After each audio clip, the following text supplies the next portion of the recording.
This is Note-Taking Guide 4.5 for Math 1. So today we're going to continue to talk about explicit and recursive functions. We've talked about them for arithmetic, and we started to talking about them for geometric, but now we're going to go over the formulas for geometric and then just kind of review arithmetic at the same time. So make sure you're watching out to make sure whether or not you know if the function is arithmetic or geometric. Then we'll just have to go and find the formulas for arithmetic if we can't remember what they are. All right, so explicit, again, just like we did with arithmetic a little bit ago, an explicit formula will find any term of the sequence, which is the handy one. To me, that's the one that's really important, is to be able to use it to find any term of the sequence. The recursive, on the other hand, it requires the previous term in order to find the next term. So if you want the 100th term, you have to figure out all the way up to the 99th term to find the 100th term. So here's the formula for an explicit geometric sequence. This will find any term for you if you remember how this works. So a sub n would be the term you wanted to find. So if you wanted to find the 12th term, your n value would be 12. And then you would have to substitute that n value in back over here in the formula also. The a1, it stands for the first term.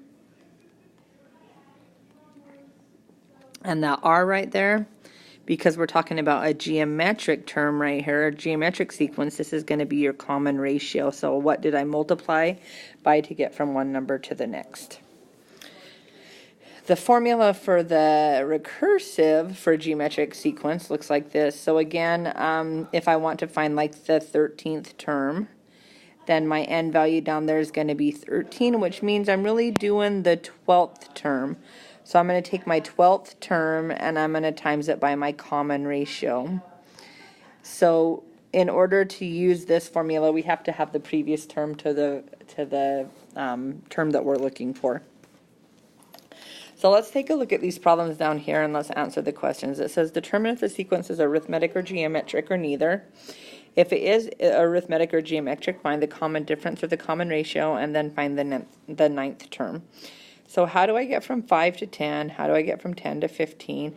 That one's pretty easy to see. That's add 5. So that's going to be a common difference because it's adding or subtracting. So we're adding 5 there, which automatically makes this arithmetic. But so to find the ninth term, I actually have to go back to my formulas from a few days ago, and I need to just write that formula down so I don't forget what it was. It said that if I wanted to find the nth term of an arithmetic sequence, I would say a1, I would use my first term, and then I would add that to the common difference times by n minus 1. So in this case where I'm finding the ninth term, I would do a sub 9 equals the first term, which happens to be 5, plus the common difference, which is 5, times n minus 1. Well, n is 9 because I'm finding the ninth term, so 9 minus 1. Now we just have to plug that into our calculator exactly the way that I have it written, with the parentheses and everything in it will tell you what that number is.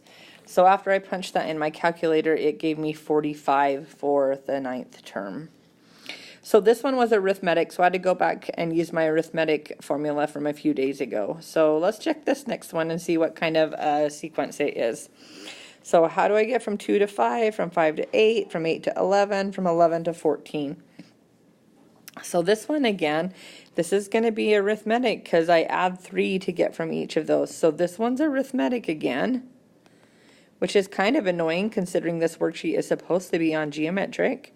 But arithmetic, my common difference is 3, and in order to find the ninth term again, so you guys, I could just go like this actually. I mean, I already have the first, second, third, fourth, fifth term. It's not going to take very long to find the ninth term, so I could actually, instead of using the formula, just keep going. What number is going to be next after the 14? It would be 17, then 20, because my common difference is 3, then 23, and then 26, and then just make sure you know which one was the ninth term. So 1, 2, 3, 4, 5, 6, 7, 8, 9th. So my 9th term is 26. So you didn't really need to have to use the formula. The 9th term was not that far away. If you want to list them out like that and find the 9th term, you can. Clearly, that would be a bad idea if they asked you like for the 100th term. You wouldn't want to do it that way. All right, this one says, given the explicit formula for a geometric sequence, fill out the table. And then after we fill out the table, it also wants us to find the first, the second, and the 8th term. So really we're just filling out the table. I was trying to find my instructions there. So these are my n values. I'm going to just substitute them in. So I'm going to go 2 times 3 to the first minus 1. Plug that in your calculator, get that answer. So let's just punch it in exactly the way it is on your calculator. You can do 2 times 3, raise it to the power, and then just put 1 minus 1 up as the power in parentheses. When you do that, the number you get back out is 2. So the first term is 2. Let's do the same thing for the number 2 in as our n. 2 times 3 to the 2 minus 1. When I put it in my calculator, I like to put that power in parentheses so I don't mess up. So 2 times 3, and then 2 minus 1 in parentheses as my power.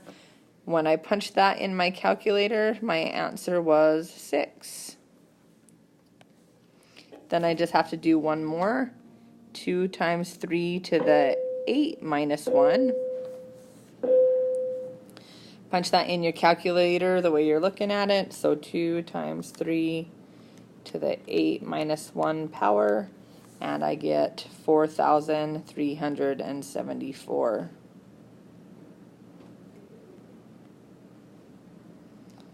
Which was quite a big leap. But remember, these are geometric, so they're going to get bigger way fast. Okay, same thing on this next one right here. We're going to find the first, second, and the 8th term. Again, we're just substituting into this formula. So on that first one right there, we're going to go 2 times 1 minus 1. That's actually 2 to the 0 power, because 1 minus 1 is 0. 2 to the 0 power is 1, so my answer there is going to be 1. The second one, when I substitute it in right here, it will be 2 to the 2 minus 1. 2 minus 1 is 1, so 2 to the first power is 2, so my answer here is going to be 2. Then I do the same thing for the 8. So 2 to the 8 minus 1 is really just 2 to the 7th power. Punch that in your calculator, and it will tell you that that's 128. All right. Next problem. This one says we're given the first term and the common ratio, and it wants us to find the 6th term of the sequence. So in order to find the 6th term, I'm just going to write out my formula and then write my equation and just go from there. So the formula for finding the nth term of a geometric sequence is A1 equals, so it's A1 equals, oh, I'm just kidding, it's AN equals A1 plus R to the N minus 1. And I just have to plug my information in there. So A to the N equals 4 plus 6 to the N minus 1. And the number that I'm going to be substituting in there for R is going to be 6, which I already did. And I'm finding the 6th term, so my n value is going to be 6. So it's going to be a to the 6th equals 4 plus 6 to the 6 minus 1. And I'm just going to plug that in my calculator now. So 4 plus 6 raised to the 6 minus 1 power. And when I did that, I got 7,780 for my 6th term of this geometric sequence. All right, next problem, the same thing. So I gotta write down that formula again for geometric sequence. That formula is A sub n equals A1 plus r to the n minus 1. I'm substituting in, I'm looking for my sixth term again, which means my n value is going to be 6. So a sub 6 equals a sub 1, which is a negative 3, plus r, which is a negative 2, to the n minus 1, and n is 6. So I'm going to punch that in my calculator exactly how that looks again. So negative 3 plus negative 2 raised to the 6 minus 1 power. And when I do that, I get negative 35 for my solution. All right, that's how we do geometric ones, you guys. Good luck on your homework today.